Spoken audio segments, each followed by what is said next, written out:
Alors, salut Anne, Bonjour Elena. comment tu vas? Chaudement, parce Oui, que il fait très chaud. voilà, on va pas se plaindre, mais là à Paris quand même quand c'est chaud, c'est intenable. Voilà, donc c'est compliqué. Tu es de Paris du coup. Ouais, je suis à Boulogne-Billancourt précisément. Alors aujourd'hui, on va parler de mission de vie. Donc c'est un thème que tu connais bien, dont tu parles beaucoup dans les vidéos. Donc c'est un thème qui me tient fortement à cœur parce qu'aujourd'hui, en tant que Ah. coach, j'accompagne les gens notamment à trouver leur place, à trouver leur chemin et à trouver ce qu'on appelle communément la mission de vie. Mhm. Alors pour toi, Anne, est-ce que justement on a une mission de vie? Est-ce qu'on vient sur Terre pour vivre des choses en particulier? Et finalement, pourquoi est-ce qu'on vient sur Terre? Ça démarre fort là. Peut-être On va beaucoup pas plus te le pour faire tant nous. qu'il est chaud, on y va.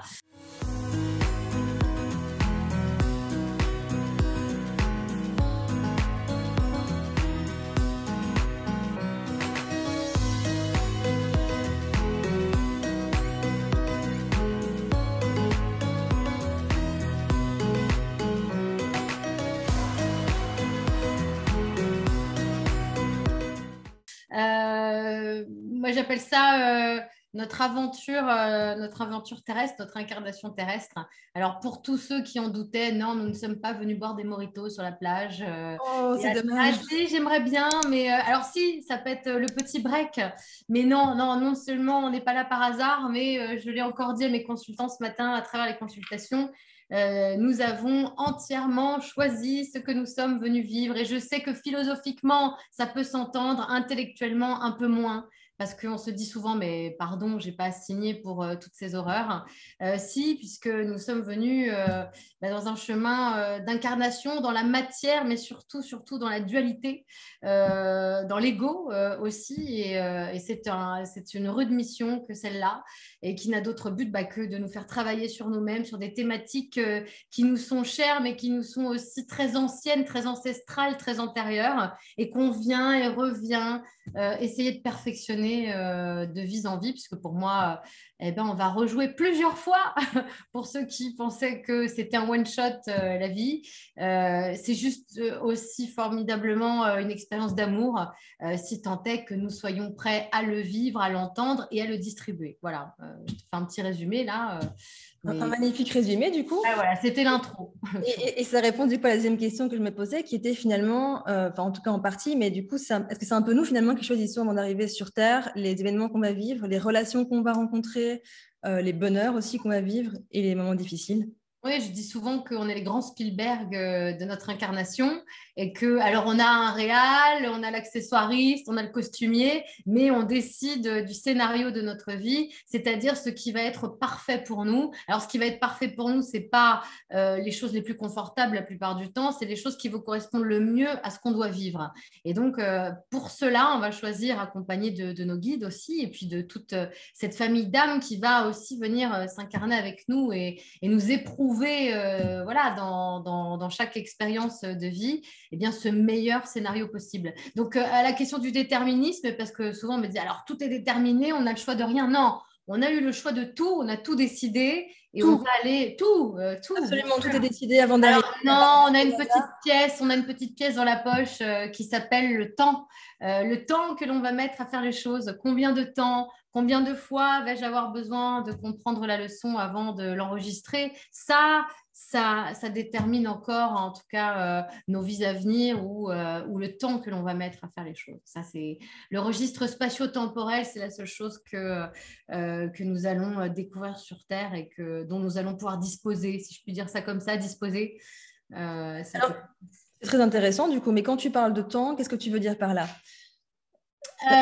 Je sais que cet homme n'est pas du tout l'homme de ma vie. Je le sais, Anne, hein, j'ai pas besoin que vous me le disiez. Est-ce que je vais rencontrer quelqu'un d'autre? Ça, c'est une question qu'on me pose fréquemment. Et je leur dis, oui, vous allez rencontrer Bonne quelqu'un question. d'autre. Mais il y a une question à laquelle je vais refuser de répondre. C'est le temps que vous allez mettre avant de quitter cette personne. Parce que c'est un fait de le savoir et de le sous-entendre, voire d'avoir cette intuition. Mais qu'est-ce qui va faire qu'on va encore avoir besoin de passer un mois, une année, 10 ans avec une personne qui nous entoure. Et là, l'élastique du temps revient à mon consultant. Moi, je peux évidemment le projeter dans ce que je vois dans le grand plan de sa vie. Hein. J'ouvre les annales akashiques, je vois qu'il y a quelqu'un d'autre qui est prévu pour lui, mais je leur dis, le choix vous revient, c'est de savoir à quel moment vous allez quitter cette personne. On sait très bien que ce qu'on appelle nos liens d'attachement, nos peurs, nous conditionnent beaucoup très souvent à rester ancrés dans des situations que l'on pense sécuritaires et qui au final ne le sont pas du tout. C'est un sujet qui me parle beaucoup, surtout en ce moment. Donc, du coup, merci de l'aborder. C'était une spéciale dédicace. Tu l'as senti? Un chouï. C'est vrai? Ah oui, c'est un job. Hein. Ça s'appelle être médium, en fait. Oui, c'est ça. C'est nos liens d'attachement et nos peurs. Ok. Et donc, qu'est-ce qui fait justement qu'on a tant de mal à quitter ce qui ne nous correspond plus? D'ailleurs, pas qu'au niveau amoureux, hein, ça peut être au niveau professionnel, ça peut être au niveau aussi relationnel, au niveau parfois familial aussi. Qu'est-ce qui fait qu'on a tant de mal à quitter justement ce qui ne correspond plus, sachant justement qu'on sent que c'est pas bon pour soi? Ce n'est pas quelque chose ou quelqu'un qu'on a du mal à quitter, c'est notre thématique karmique principale.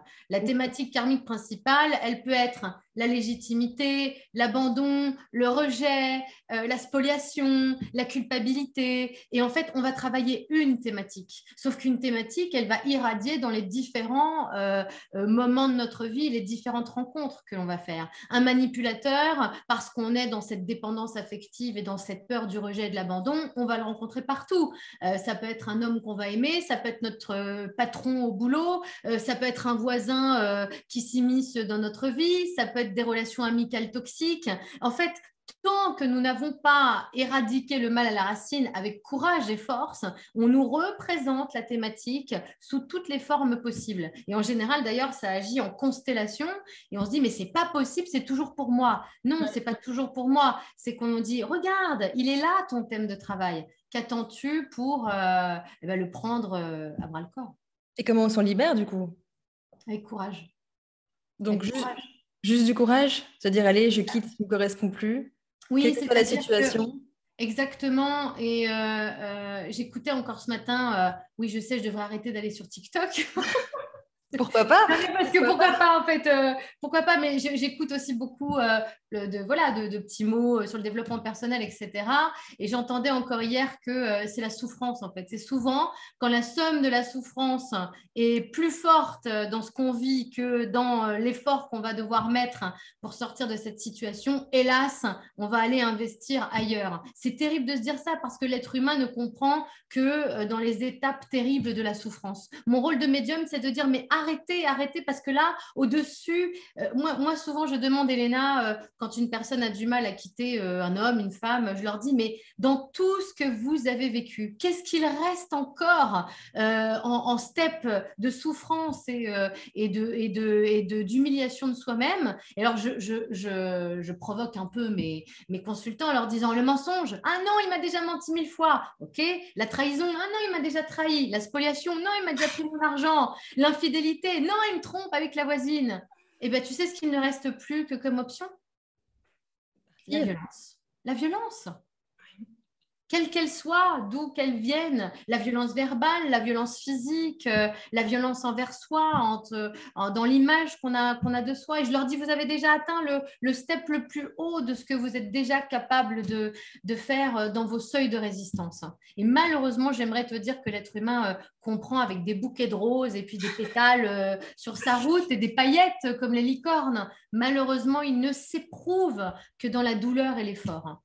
Mon rôle consiste à mettre un peu de tempérance, à donner de la projection et surtout vraiment à faire comprendre à mes consultants de toutes les ressources dont ils disposent. Parce que réellement, être capable de résister, de tenir dans des situations toxiques, fait on sait qu'on est déjà capable d'une résistance extraordinaire. Je voudrais juste que mes consultants l'utilisent à meilleur escient. Et souvent, c'est l'inconnu qui fait peur. Il n'y a pas pire que la routine et ce qu'on connaît déjà finalement. Et on se trompe très souvent sur le curseur de la peur. Bien sûr. Et la solitude aussi, tu vois. Le fait de passer Oui, ça demande un stand-by. Et donc, du coup, ça peut faire peur aussi d'avoir ce moment de solitude, de se retrouver avec soi-même.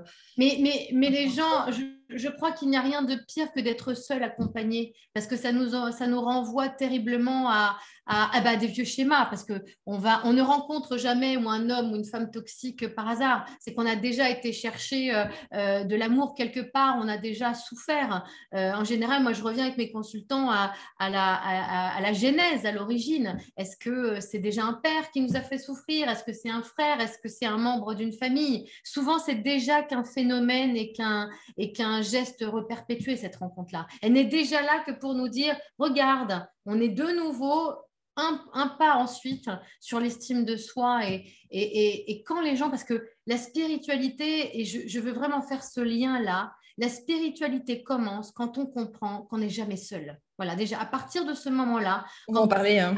exactement, quand on Intéressant. libère une place au fond de soi et qu'on peut comprendre qu'on n'est jamais seul.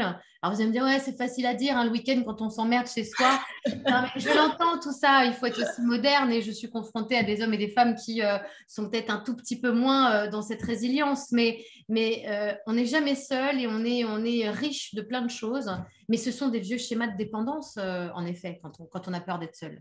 Oui, c'est très intéressant. Je pense que ça parlera à beaucoup de personnes, cette interview. Je le souhaite parce que ce sont vraiment, d'abord, ce sont des schémas épuisants et qui, parce que souvent, ces gens-là, pardon Elena, souvent, ce sont les plus pressés pour avancer, alors que ce sont les plus coincés dans des situations qu'ils ont archi-verrouillées, etc.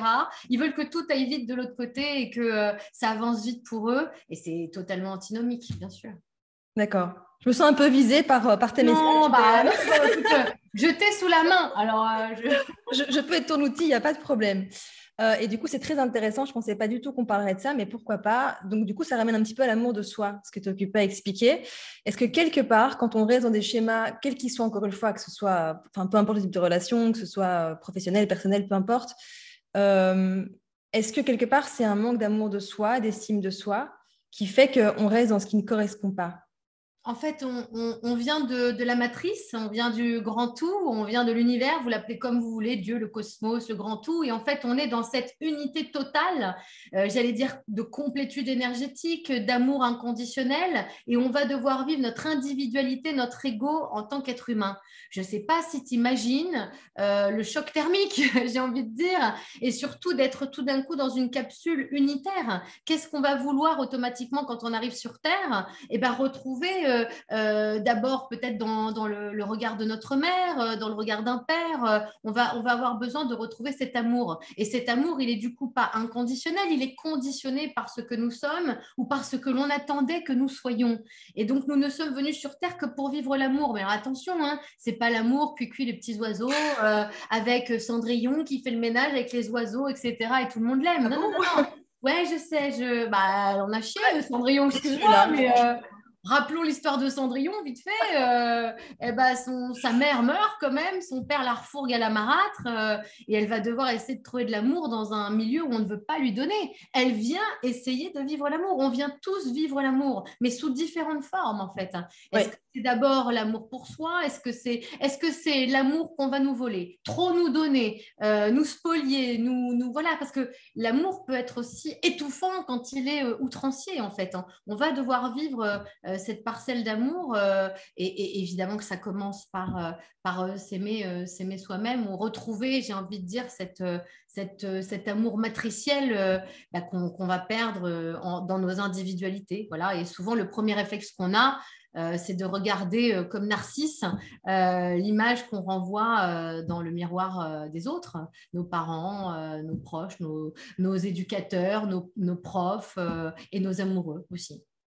Et comment on fait pour apprendre à s'aimer davantage, du coup? Est-ce que tu as quelque chose à nous partager? On apprend à se connaître soi-même. Parce que si on ne sait pas qui on est, on ne peut pas savoir de quoi on est capable.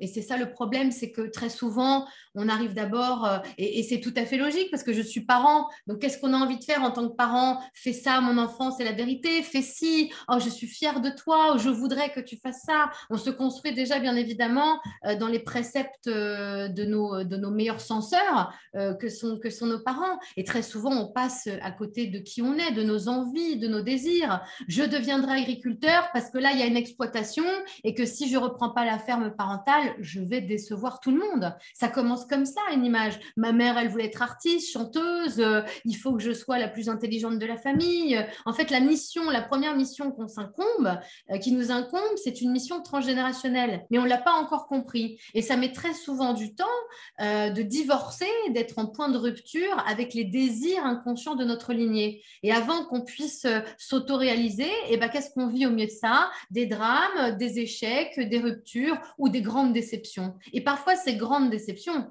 rectification. La plupart du temps, ces grandes déceptions sont des catalyseurs pour nous-mêmes et pour savoir qui nous sommes et ce que nous voulons vraiment. Parfois, ça peut se produire à l'adolescence. Théoriquement, la période de l'adolescence, c'est la période de la construction de sa personnalité, de ses goûts. On est en opposition, tout le monde est ringard, tout le monde est chiant. Ma fille a 16 ans. On a toujours raison. Et théoriquement, ça devrait être un point de construction. Mais parfois, les écueils familiaux, les drames que l'on vit sont plus forts que nos désirs profonds et on suit irrémédiablement les besoins d'autrui. Et parfois, il faut des déconstructions et des peines pour dire, mais au fait, c'est pas du tout ce que je voulais faire. Il y a beaucoup, beaucoup de gens qui se réveillent comme ça un jour et qui se disent, mais quelle vie suis-je en train de mener? C'est pas la mienne. Ouais. Que j'accompagne souvent derrière, après 40 Exactement. ans, parfois après 35 ans, après un certain âge. Exactement. Mais dans toute épreuve, il y a toujours un catalyseur qui sommeille. Et pour moi, c'est aussi quelque chose de positif. Bien sûr. Nécessaire justement pour trouver sa voie après. J'ai plein de femmes, et je le dis au quotidien, j'ai plusieurs de mes consultantes qui remercient leur cancer et qui me disent, mais j'étais dans une vie qui ne me convenait pas, j'étais en pilotage automatique. Ce risque d'avoir frôlé la mort, le danger pour moi-même, m'a réveillée. C'est terrible de dire des choses comme ça, mais c'est la vérité. C'est surtout très triste, comme tu disais, de devoir passer par là pour enfin se réveiller. Et c'est souvent comme ça que ça se passe, après des deuils, après des drames, des accidents. Et quand on s'est réveillé, on peut s'éveiller. Oui. Pas l'inverse. C'est pas l'inverse du coup. On est d'accord. C'est super intéressant en tout cas. Merci beaucoup. Est-ce qu'on a tous ces capacités médiumiques? Alors, on a tous des facultés intuitives. Okay. La partie droite de notre cerveau, celle qui est évidemment la plus développée chez moi, l'imagination, la créativité, l'intuition. Moi, j'adore l'idée que développe Melvin Morse, qui est un pédiatre, américain, je ne sais pas s'il est toujours vivant. On s'en fout, c'est pas grave. Je vous invite à lire La Divine Connexion. Voilà, c'est un de ses ouvrages, en l'occurrence le plus connu. Parle de ce qu'il appelle le point de Dieu, qui serait situé dans notre lobe temporal droit. Je ne sais absolument pas si c'est une valeur scientifique. En tout cas, j'aime l'idée symbolique que ça représente, c'est-à-dire qu'il y a toujours un petit point de connexion possible avec nous-mêmes, avec notre divinité et notre intuition. Et c'est en ça que j'aime bien ce qu'il appelle cette divine connexion. On a tous pour soi une petite voix qui est capable de nous guider, celle de notre âme. C'est pas le génie dans la lampe ou Jiminy Cricket, ça c'est notre mental. Et on a tous cette connexion-là. Maintenant, j'utilise très souvent cette métaphore. Tout le monde peut jouer la lettre à Élise, tout le monde ne peut pas devenir Beethoven. Et c'est juste un curseur de faculté pour moi. C'est pour ça que je parle pas de dons, je parle pas de cadeaux, je parle juste de capacité, quoi. Voilà, ma faculté extrasensorielle est plus développée que chez certains. En revanche, je suis incapable de vous coudre un ourlet et je n'ai aucune… La partie gauche de mon cerveau est très handicapée. J'avais 3 sur 20 en maths. Mais ça, cette faculté-là, depuis toujours, elle est, j'allais dire, elle est au bord de mes lèvres.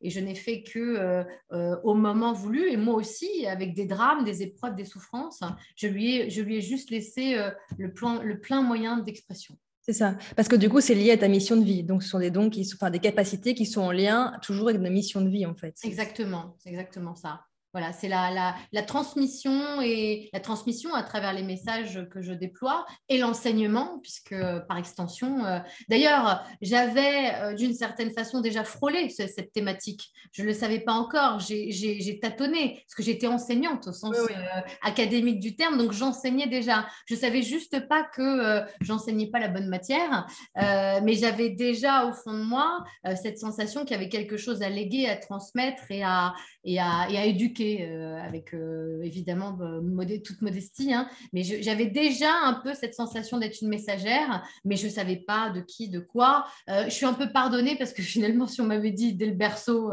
j'allais être une messagère des morts, je ne suis pas certaine que ça m'aurait fait franchement rêver tout de suite, là, d'entrée de jeu. Non, on est d'accord. Ça te fait peur parfois de voir des morts ou d'avoir des Non, non, moi j'ai plutôt peur des vivants, hein. Mais là, bah, bien sûr, les morts ne me font absolument pas peur. J'ai beaucoup d'amour pour eux. On travaille ensemble depuis 15 ans, eux et moi. Ce sont mes correspondants, c'est mes collègues de travail. Je sais, ça peut paraître fou de dire quelque chose comme ça, mais je les aime infiniment pour d'abord leur confiance, pour ce travail d'amour qu'on fait, pour ce travail de transmission, la confiance qu'ils m'accordent. Les vivants, je suis un peu moins à l'aise, hein, parce que je me dis, ouh là là, il a dit ça, mais qu'est-ce qu'il voulait dire? Les défunts ont fait ce grand examen de conscience déjà, et ils sont déjà dans ce travail sur eux-mêmes. Donc, tous. oui, à divers niveaux, bien évidemment. Certains sont encore... alors, tout dépend à partir de quel moment je les rencontre, à partir de quel stade aussi, eux, de cheminement ils en sont. Mais en général, ils ont déjà quand même fait un premier grand examen d'eux-mêmes et de la vie qu'ils ont menée, et dont ils me font j'allais dire un résumé, ou en tout cas un plan absolument, j'allais dire, objectif et sans complaisance. Voilà, c'est vraiment les mots qui reviennent toujours, ni empathie, ni complaisance, et en totale objectivité. Et justement, du coup, en parlant de mort, est-ce qu'on choisit aussi sa mort avant d'arriver sur Terre? La façon dont on va mourir? Je suis pas certaine. Je pense qu'on choisit un âge, en revanche. Je pense que l'on meurt comme on a vécu. C'est-à-dire? Plus j'avance dans cette incarnation, si je...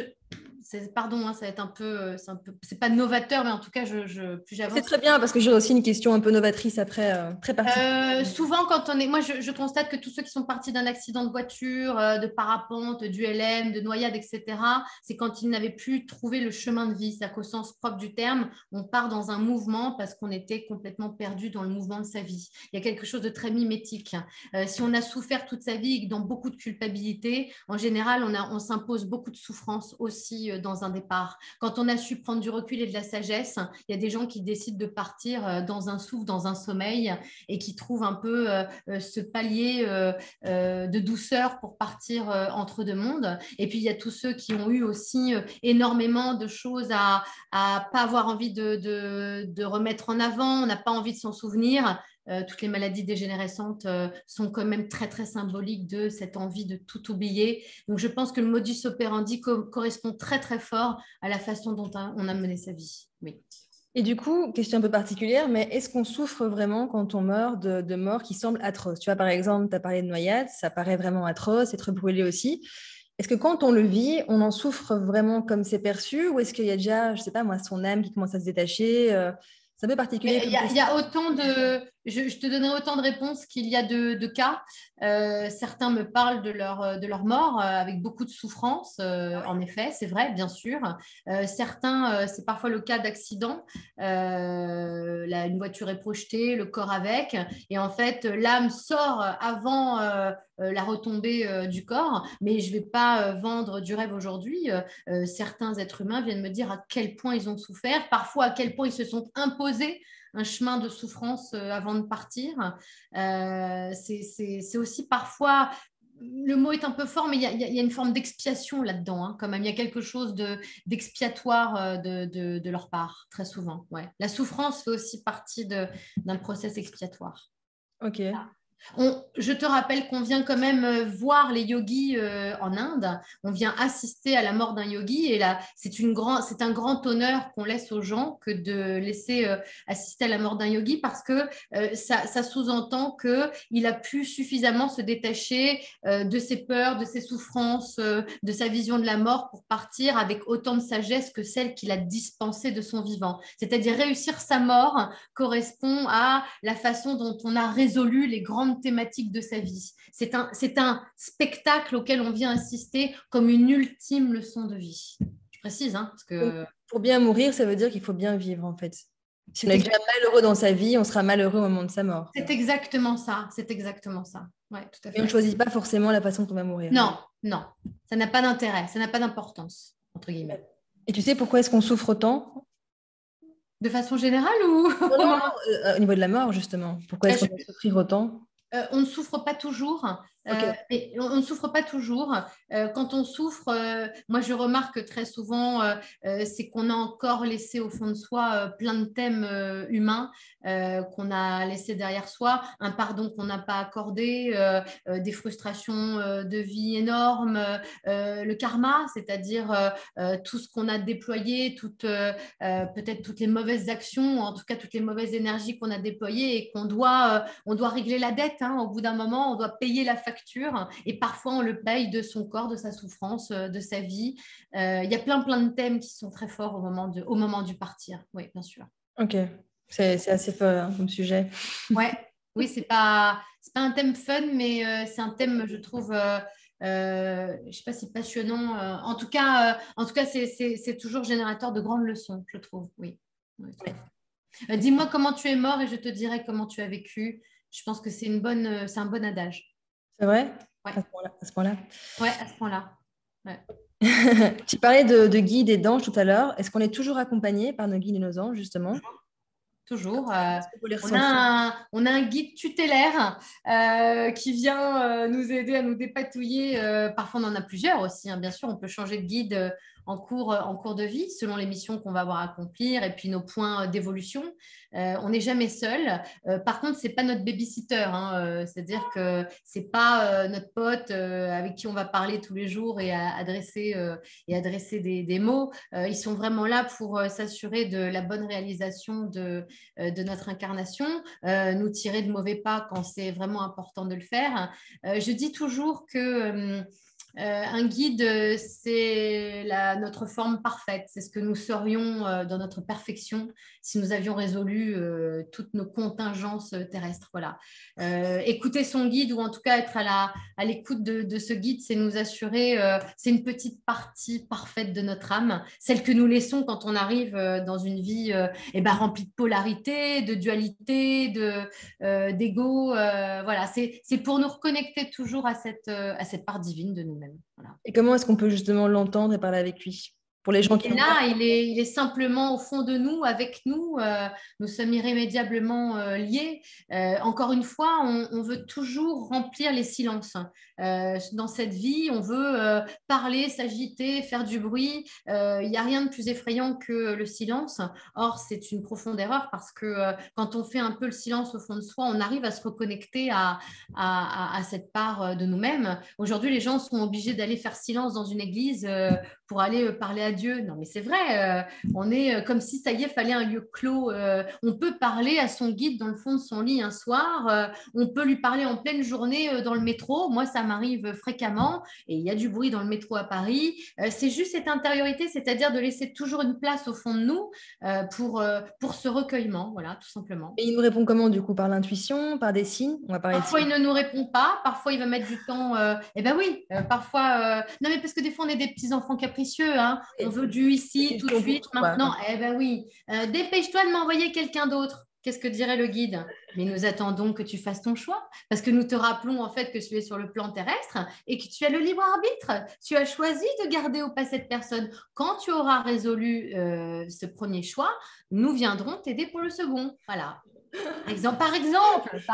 C'est juste un truc comme ça au C'est hasard. au C'est pif, fou, hein? Je t'ai jamais parlé de ça avant, donc c'est incroyable. Donc par rapport à ces guides et ces anges en question, est-ce que ils peuvent nous envoyer des signes particuliers, par exemple? Mais Oui. c'est l'histoire de la vie des humains, c'est-à-dire que je disais encore aujourd'hui à ma consultante que j'ai laissée juste avant qu'on fasse cet entretien, parce qu'elle dit oui, j'ai parlé avec mon fils, on a parlé science, on s'est dit que l'au-delà, c'était pas possible. Alors, je sais pas, ils nous ont fait des algorithmes, ils ont parlé de l'énergie, etc., etc. Et je lui dis, mais un signe, c'est tout sauf une démonstration du cirque Pinder. Il y a des signes tous les jours dans notre vie, quel que soit le support. je vais redire les choses. Quand la question et l'intention est bien posée, il y a toujours une réponse pour celui qui a vraiment posé une véritable question pour lui-même. Alors, À n'en pas douter. Oui, ça peut être une phrase tirée d'un film qui tout d'un coup, vous allez avoir l'impression qu'elle était pour vous, cette phrase. Tout d'un coup, une musique qui se met en route ou un ami qui tout d'un coup va vous raconter par hasard un épisode de sa vie, puis vous allez vous dire, mais je ne lui ai pas parlé de tout ça. Comment ça se fait que tout d'un coup, on va parler d'un thème qui me concerne précisément? Tous les supports sont bons. Voilà. Il n'y en a pas un plus qu'un autre. une rencontre au hasard où tu as une discussion avec la Il n'y personne. a pas de hasard, il n'y en a Finalement, ça aucun. arrive. Ils se servent de toutes les énergies présentes, l'énergie des champs électromagnétiques, des gens que nous sommes. Ce n'est pas forcément une médium. Vous rentrez dans un café, il y a quelqu'un qui passe et qui dit « T'as raison, c'est le moment ». Et là, vous dites « Qu'est-ce que… » Et vous savez que cette phrase, elle est en résonance avec la question que vous aviez posée la veille ou que vous étiez posée le matin même. Tout est support sémiologique. Ok, c'est merveilleux. Mais du coup, qu'est-ce que ça peut Oui, être? c'est merveilleux. Non, mais le mot est précisément bien choisi, Elena, c'est le merveilleux. C'est-à-dire que c'est le divin qu'on a un peu, le pauvre, le divin, on lui a coupé les pattes, les jambes, on l'a crucifié sur une croix, on a voulu le déguiser, mais le divin s'invite tous les jours dans nos vies. Voilà. Alors, N'attendez pas le Messie, n'attendez pas un écran de fumée qui arrive avec marqué God is back. Il est là tous les jours, en fait, le divin dans notre vie. c'est ça. Parce que du coup, un signe, pour certains, ça va être un papillon sur son épaule, ça va être Oui. je sais pas moi, un oiseau qui se pose sur sa terrasse. Tout peut être des signes, mais en fait, c'est pas forcément le cas non plus. Enfin, je veux dire, tout n'est pas non plus forcément un signe. Comment est-ce qu'on sait que c'est un signe, Bah, vraiment déjà, sans équivoque? le propre du signe, c'est qu'il arrive quand on ne s'y attend pas. Si tu D'accord. guettes toute la journée un papillon bleu, c'est sûr qu'à 18h30, si tu as regardé les arbres ou la nature, par définition, statistiquement, tu vas en voir un. Par contre, si tu en vois un, tu sors de chez toi, tu es à la bourre, tu dois chercher le petit à la crèche, il arrive, là tu te dis, ah oui, ok, très bien. Il y a déjà cette notion en fait de non-attente. Voilà, ça vient nous Ça vient chercher. comme ça, boum. Exactement. Ça, c'est Et clair.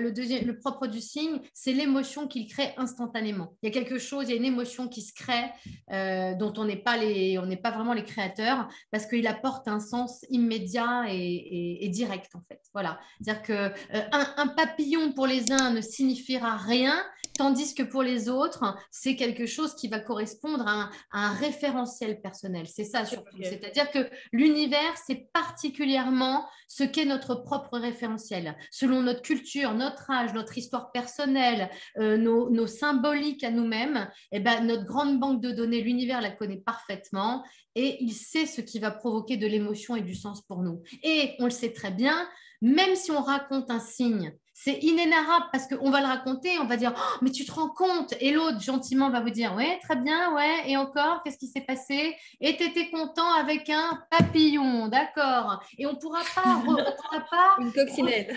on ne pourra pas reproduire l'émotion que ça nous a suscité. C'est quelque chose de personnel, un signe aussi. Voilà. Et quand tu parles du coup de divinité, est-ce que tu crois en Dieu? Moi, je crois en un grand tout. Dieu, oui, j'aime bien l'appeler Dieu, mais je ne le vois pas barbu sur un nuage en train de regarder ce que l'on fait.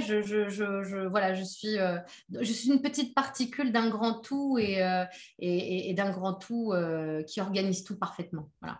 Donc Dieu, ce serait en fait la perfection enfin, de tout en fait, c'est-à-dire la création, Je dirais que c'est l'amour inconditionnel avec un grand A. Voilà, c'est ça. C'est l'énergie, c'est le carburant de toute énergie. Mhm. Mhm. Magnifique. Je vois. Et du coup, par rapport à la mission de vie, toujours, comment est-ce que, selon toi, on trouve sa mission de vie? Comment est-ce qu'on sait qu'on est au bon endroit, par exemple? Bah déjà en sachant où on n'est pas au bon endroit. Parce que non, Ça mais aide. c'est une lapalissade, mais toi qui accompagnes des gens, tu sais que certains ont besoin de se faire chier dans un job pendant 10 ans pour dire mais qu'est-ce que je fous là? Certains vont avoir besoin de se faire virer 30 fois en pensant être en sécurité. D'autres vont avoir besoin de faire des rencontres tout d'un coup avec un art, avec un métier. Voilà, ils vont devoir aussi parfois percuter très fort quelque chose. Et le petit 3, c'est aussi se sentir légitime, c'est-à-dire attention, je vis une expérience traumatique, un deuil, un abandon, un besoin d'accompagnement, et je sais que ma mission sera tournée autour de aider les autres ou les soigner, C'est ou ça. ma mission c'est autour des enfants, autour des personnes âgées, est-ce que je dois secourir, défendre ou au contraire attaquer. Voilà, on va vivre aussi des événements qui sont en résonance avec les grands jobs que nous aurons à mener plus tard, bien sûr. Ça Et des nous fois, reconnecte à quelque chose de puissant. c'est ça. Et des fois, c'est lié justement au grand traumatisme, entre guillemets, de notre vie, aux événements C'est difficiles. toujours, toujours lié au grand traumatisme de Oui, notre vie. la mission de vie. Ouais, bien sûr, bien Donc, sûr. c'est pas que professionnel alors, pour toi, Ça quoi. n'est surtout pas que professionnel. Tant mieux si on réussit à, et encore je dis tant mieux, c'est même complètement subjectif, le tant mieux. Tant mieux si ça peut corroborer aussi un métier, mais parfois ça n'est pas qu'un métier. En faire un métier donne parfois plus de possibilités sociétales et de légitimité, mais parfois pas, bien sûr. Et il y a plein de gens qui mènent une carrière soi-disant brillantes et qui vont s'apercevoir qu'en fait, ils sont faits pour toute autre chose. Est-ce que c'est mettre en avant la cause animale? Est-ce que c'est s'occuper des plus démunis? Est-ce que c'est soigner, analyser, bâtir? Mais on le découvre évidemment dans les phases traumatiques, bien Ouais. sûr. Mm. Et c'est aussi lié, encore une fois, aux forces et aux talents que l'on a, en fait. Exactement. Et parfois qu'on ignore tout à fait aussi. D'abord parce qu'on ne nous a pas amenés à les développer ou à se connecter, à les rencontrer tout simplement. Et donc les expériences nous mènent petit à petit à tout ça, bien sûr. Ok, magnifique. Écoute, j'ai déjà posé pas mal de questions, j'en aurai encore pas mal, mais est-ce que tu as quelque chose que tu voudrais amener en particulier, un sujet pour clôturer l'interview? En tout cas, un petit mot pour la fin. Ouais, c'est tellement vaste là ce que tu me dis. Je te laisse libre cours, justement. Recours. Non, je pense que je dirais aux Je ne pose gens. jamais cette question-là d'habitude, hein, c'est la première fois que je le fais, hein, donc je ne sais pas pourquoi, mais Non, mais j'ai envie moi, de saluer les gens pour leur courage. Parce que c'est important de le dire, une incarnation terrestre, c'est quand même beaucoup de courage. C'est beaucoup d'humilité aussi, puisqu'on repart à zéro. L'âme repart à zéro, elle fait un reset total. Alors évidemment, dans son disque dur, elle a déjà enregistré tout ce qu'elle a vécu, mais quand on arrive dans cette incarnation, on est, entre guillemets, vierge de tout. On va repartir sur un chemin d'humilité totale, dans un oubli complet de ce qu'on est venu vivre. Et moi, je suis aussi là chaque jour dans ma mission de médium pour revaloriser tous ces gens. Et c'est vrai que je rajouterais ça pour moi, Elena. Parfois, on se met des grandes missions, tu sais, faut que je sauve la planète, faut que je sauve ma famille.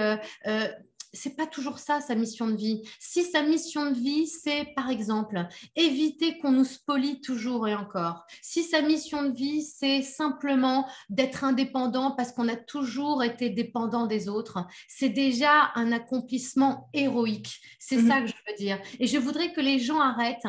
Les Marvel ne nous aident pas, hein, en l'occurrence. Non, mais être un héros du quotidien, ça n'est pas toujours accomplir des grandes choses, c'est accomplir des choses justes. Alors, ça paraît un peu Walt Disney ce que je suis en non, train non, de c'est très bien que tu le dire. dises. Mais je veux le dire aux gens parce que c'est parfois des années et des vies successives à toujours se vautrer dans les mêmes thématiques. Et je peux vous assurer qu'à partir du moment où vous aurez désarmé, désamorcé un thème récurrent et karmique, ça sera votre plus belle victoire. Voilà. Et arrêtons de vouloir tout de suite confondre la reconnaissance, la gloire avec la satisfaction personnelle et la libération personnelle. Et ça, il y a un vrai hiatus aujourd'hui sur qu'est-ce que la mission de vie. On veut toujours mettre des faits glorieux et, je le dis, les réseaux sociaux ne nous aident pas aujourd'hui. Pourquoi? Parce qu'on vend des vies sous package de Miami, le pognon, un corps parfait,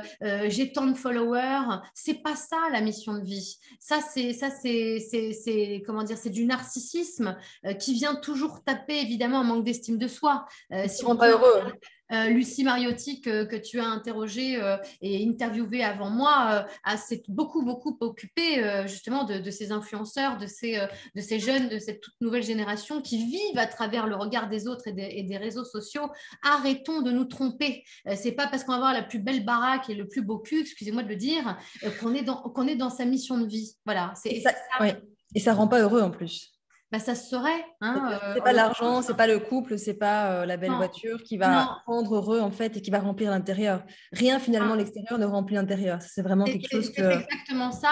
Mais tu vois qu'on est toujours sur le filigrane qui est le même, l'amour qu'on est venu vivre ou en tout cas tenter de vivre. Puisque là, avec les réseaux sociaux et l'image extérieure, c'est la dose de narcissisme dont on a besoin et qui, à l'inverse, est très souvent meurtrière. Et j'utilise bien le mot meurtrier dans justement comment dire, ça devient une arène publique où on revient au temps gallo-romain, où on est dans les arènes et puis on fait comme ça et comme ça, et juste un pouce ou un like, je ne sais pas si tu as remarqué, c'est le même geste que faisait César quand il allait mettre à mort les gladiateurs. Un like était génial, un dislike était mort. Tu es mort socialement. Et ça me désole parce que ça nous éloigne encore plus de notre quête personnelle, bien sûr.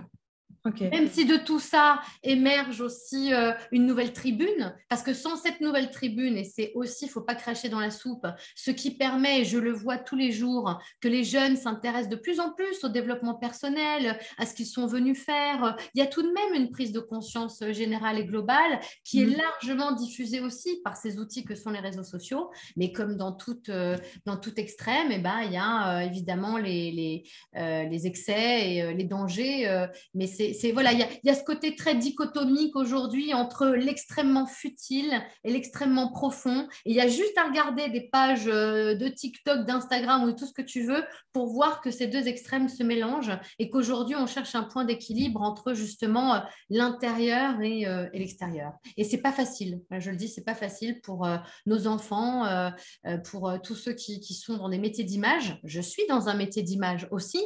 Et il faut être très, très construit à l'intérieur mais pour pouvoir subir évidemment de plein fouet les critiques, les attaques, bien sûr. T'en as aussi du coup beaucoup? Mais bien sûr, bon, maintenant ça fait 15 ans que je fais ce métier et voilà, ça me passe au-dessus. Mais j'ai une enfant qui évidemment a peur aussi pour moi. J'ai été attaquée avec véhémence. Jamais sur mon métier de médium finalement, hein. On veut toujours attaquer les gens sur d'autres thèmes. La femme que je suis, qui est peut-être pas qui n'a pas le physique de l'emploi. Enfin, on a toujours envie un peu de salir et de Il y a un blesser. physique de l'emploi pour être, pour être médium, du Là, coup. aujourd'hui, comment on la voit, Ton Madame chapeau Irma? et ton nez. Ouais, on la voit déjà, je sais pas, à deux doigts de passer au cimetière. Non, mais c'est vrai, il y a toujours ce côté très obscurantiste. Il y a un côté En un peu, noir. ouais, voilà, les T'es créoles. habillée en noir aujourd'hui, donc c'est bon. Ouais, la boule de cristal, etc. Voilà, donc je pense aussi que ça permet de combattre un peu les clichés et de montrer qu'on peut être, on peut être spirituel et aussi dans sa vie de femme de 2022. Je le dis toujours, je Tu vis restes pas un dans être humain. ah Tu ben restes non, je ne vis pas dans une roulotte et on est hors de question. Il n'y a pas assez de prise de courant, enfin, c'est chiant. Je ne suis pas roots, je ne suis pas roots. Je suis très spirituelle, mais pas roots. Je suis désolée. tu as une vie normale avec. Tu manges tous les jours, tu vas aux toilettes tous les jours aussi. Exactement. Je peux aussi effectivement me connecter, être dans des endroits spirituels, faire des retraites. Mais demain, je vais aller faire les soldes à Paris, dans la foule. De toute façon, on est rempli de toutes ces richesses-là, c'est-à-dire la superficialité, la profondeur, la modernité, le côté respect des ancêtres. On peut être tout ça à la fois. Je vois pas pourquoi il faudrait se stigmatiser dans un rôle ou un personnage. Mais aujourd'hui, on a envie d'enfermer les gens dans des cases. C'est toujours le cas, en tout cas en Occident, et on combat un peu ça. Voilà, on essaye de combattre. J'essaye de combattre un peu ça, en tout cas. Oui, un peu les idées reçues, les clichés. Exactement. Comment ça se passe une séance avec toi, une séance avec toi du coup? Tout dépend de ce que, voilà, tout dépend de ce que mes consultants veulent trouver à travers cette séance. J'ai évidemment beaucoup de désir de rentrer en contact avec un défunt, puisque c'est aussi beaucoup pour ça qu'on a parlé de mon travail. Mhm. Je les accompagne sur ce chemin de deuil en délivrant des messages. J'ai tous ceux qui souhaitent un éclairage de vie, des chefs d'entreprise, monsieur et madame tout le monde, qui ont des décisions très importantes à prendre, comprendre.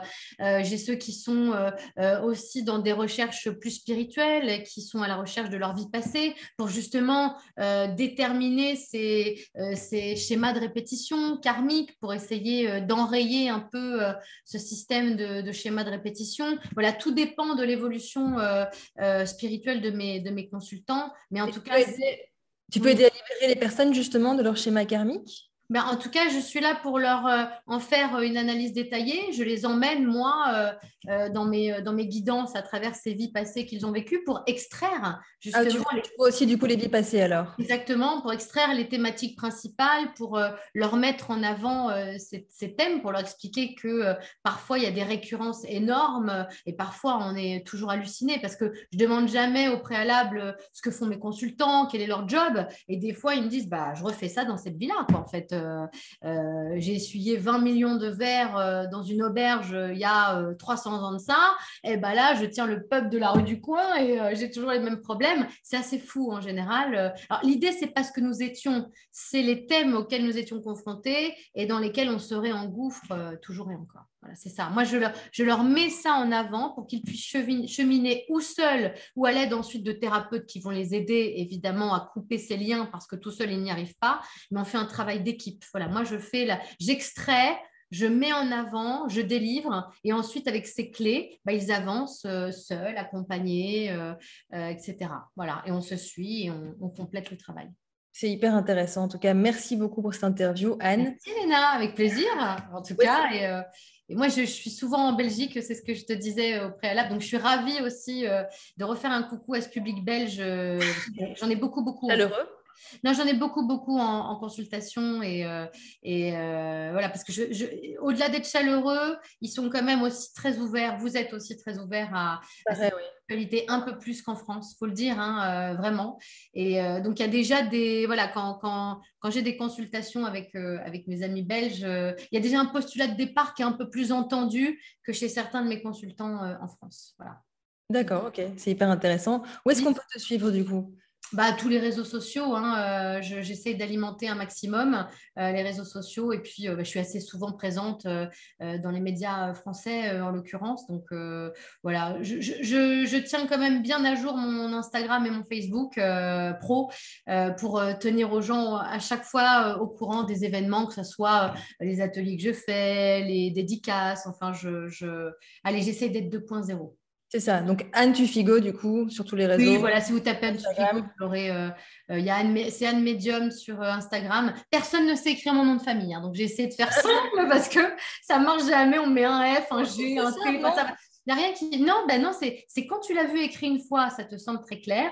Alors, 2FIGO, non? Ça, c'est bien, mais. Je l'ai lu juste avant, c'est pour ça. C'est pas ça? Si, c'est ça. C'est parce que tu l'as enregistré, mais oralement, les gens ont un peu de mal. Ouais, tout à fait. Ok, je mettrai de toute façon en dessous de la vidéo, donc on pourra te joindre.